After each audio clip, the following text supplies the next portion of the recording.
levemente melhor, como foi contra o São Paulo, contra o Santos e hoje contra o Fluminense, que começaram inicialmente melhor, dando uma pressão, e depois, quando o Vasco chega ao ataque, faz seu gol. É a estratégia de dar uma falsa impressão ao adversário, a, que ele está melhor e quando ele se esconde, esquece de se defender, o Vasco dá o bote. Não, primeiramente, boa noite. Não tem nada disso. Eu acho até que o comecinho do jogo a gente começou melhor. Acho que os 3, 4 primeiros minutos aí, naquele erro de saída ali, que eles tiveram a chance. O jogo mudou por uns 15 minutos, que eles jogaram mais o nosso erro, a gente tentando jogar e eles conseguindo levar vantagem ali na pressão. E na segunda bola eles estavam também levando vantagem. Eu acho que aí a gente fez o gol, mas um pouco antes de a gente fazer o gol, a gente estava já começando a entrar no jogo. Aí depois a gente entrou no jogo e o jogo ficou melhor no primeiro tempo, e no segundo tempo a gente teve um domínio quase que total da partida, fez um segundo tempo muito bom.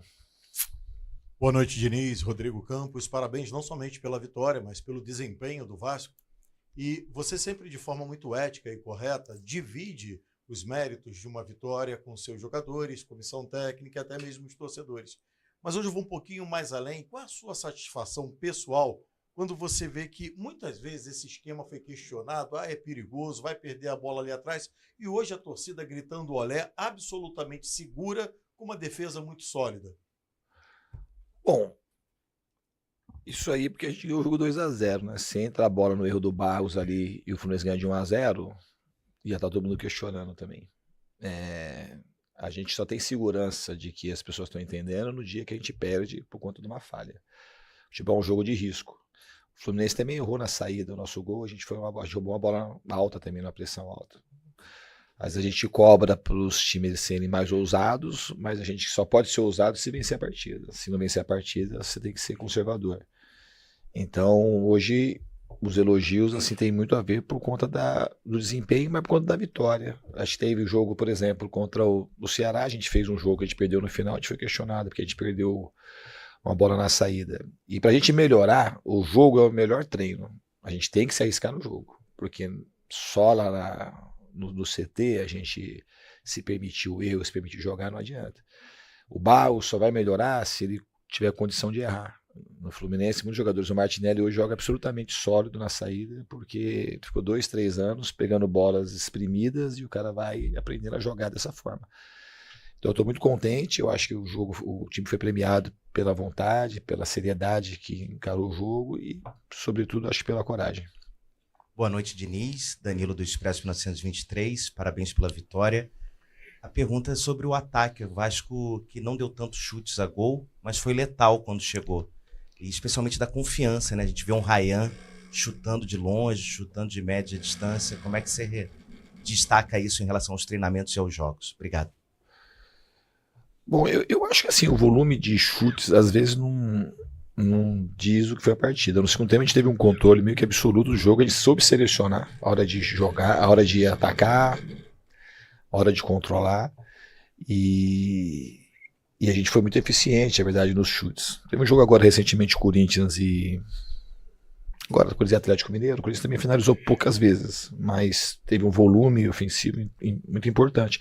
Acho que no segundo tempo a gente teve um volume ofensivo, embora tenha chutado pouco, a gente teve um volume muito importante de controle, de posse e com chances claras para poder fazer ataques que poderiam terminar em gol. Em relação ao Ryan, especificamente, ele só vai confirmando aquilo que eu percebi muito precocemente quando eu cheguei aqui. Reafirmo mais uma vez, ele é um jogador que tem que estar no radar de Copa do Mundo.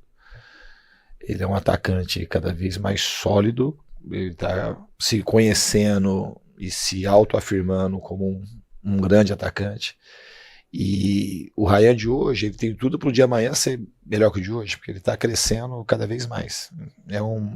Ele é um jogador muito especial. Diniz, então você já falou do Ryan, Coutinho foi outro destaque. Queria que você falasse do Barros, mesmo sem o Hugo Moura, né? Ele, ao meu sentir, foi um dos melhores em campo. O Barros está crescendo muito desde quando ele chegou. Foi uma grande contratação, né? Embora seja um retorno que a gente pediu o retorno dele, mas foi uma grande contratação. Acho que a nossa janela ela foi muito boa e é bom a gente ressaltar porque assim que abriu a janela tinha uma exigência externa muito grande para a gente contratar. E a gente sem dinheiro para contratar, a gente tinha que fazer movimentos muito cirúrgicos e para a gente aumentar a nossa chance de dar certo. A gente acabou fazendo as contratações praticamente no final da janela. E depois de muito esmero, de muito trabalho, de assistir muito vídeo, de muito desgaste, e esses jogadores vieram e todos eles somaram. E especificamente falando do Barros, é um jogador que é um jovem, também que tem tudo para crescer cada vez mais. Tem muita força física, tem muita mobilidade no campo, jogador que ganha muito duelo. E com o tempo, se expondo a grandes jogos como o de hoje, ele vai ganhando mais confiança e mais naturalidade para o jogo dele com a bola nos pés também evoluir cada vez mais. Boa noite, Diniz. Sérgio Kim, de canal Atenção Vascaínos, Vitória Vascão. Vitória Vascão. Você já enfrentou o Zubeldia essa temporada, quando ele era técnico de São Paulo, conseguiu um bom resultado, um jogo inclusive que ele foi demitido do seu ex-time. Hoje enfrentou novamente, mais uma vitória. Queria que você comentasse como que você encara esses confrontos individuais com treinadores, né? Um treinador contra outro, uma metodologia de jogo contra outra. E se o jogo de hoje, de alguma forma, o Vasco vai enfrentar o Fluminense pela Copa do Brasil, só em dezembro, outra competição, se você acha que traz uma confiança maior para esse confronto, joga uma pressão para o adversário, ou se não tem nada a ver, é outra coisa. Obrigado. Eu acho que não tem absolutamente nada a ver. Em relação ao Zubeldia, ele é um dos grandes treinadores de futebol sul-americano. Eu já enfrentei ele algumas vezes, enfrentei quando eu estava no São Paulo, ele pelo Lanús. Sempre são jogos difíceis, acho que o Fluminense acertou muito na contratação dele. É um treinador diferente, os jogadores, os comentários, embora eu nunca tenha trabalhado perto dele, a gente tem amigos aí em comum, muito por conta da minha passagem no São Paulo e também agora ele vindo para o Fluminense.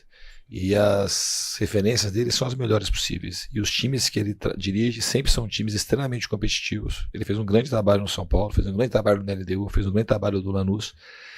E é sempre um prazer muito grande encontrá-lo. E mais do que isso, parece ser uma pessoa de ótimo caráter. Boa noite, Diniz. Sérgio, do podcast Cruz Maltino. O Vasco está chegando naquele limite dos 45 que todo mundo conta como salvo, garantido na Série A. Você já pensa em, de repente, fazer um rodízio entre os jogadores pensando nas semifinais da Copa do Brasil? Não, absolutamente não. A Copa do Brasil é só em dezembro.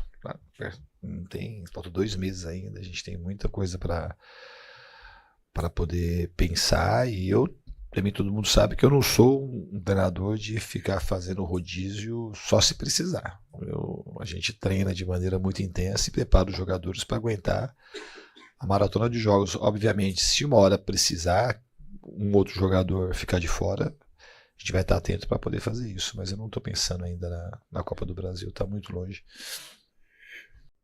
O torcedor vascaíno acompanhou o primeiro tempo que, de fato, a equipe do Fluminense conseguiu ser melhor durante pelo menos 15 minutos. Dali em diante, o Vasco conseguiu ter um pouco mais de disputa, tornar o compromisso mais equilibrado. Foi justamente durante esse momento em que tornou o compromisso mais equilibrado que o Vasco alcançou a boa marca com um gol de Ryan, mais um gol marcado pelo jovem atleta do Cruz Maltino, que utilizou de sua característica com precisão, um chute de longe.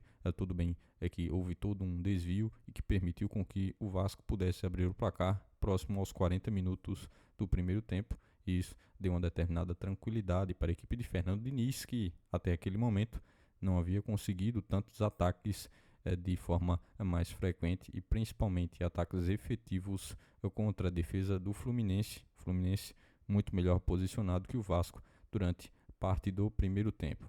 Mal começou o segundo tempo e o Vasco continuou visualizando uma parte daquilo que o Fluminense já havia empregado durante o primeiro tempo. O Fluminense mais forte, com mais posse de bola e mais uma vez em uma tentativa do Vasco de equilibrar o compromisso, o Cruz Maltino mais uma vez com o Ryan permitiu com que de um chute de longe o jogador pudesse ter uma sobra e permitir com que Nuno Moreira pudesse ampliar o placar e assim permitir o 2-0 para o Vasco ainda muito cedo, aos 7 minutos do segundo tempo, e com um placar de 2-0 em sua vantagem. O Cruz Maltino teve muita tranquilidade para, daquele momento em diante, ter muito mais espaço, muito mais liberdade e controle de jogo.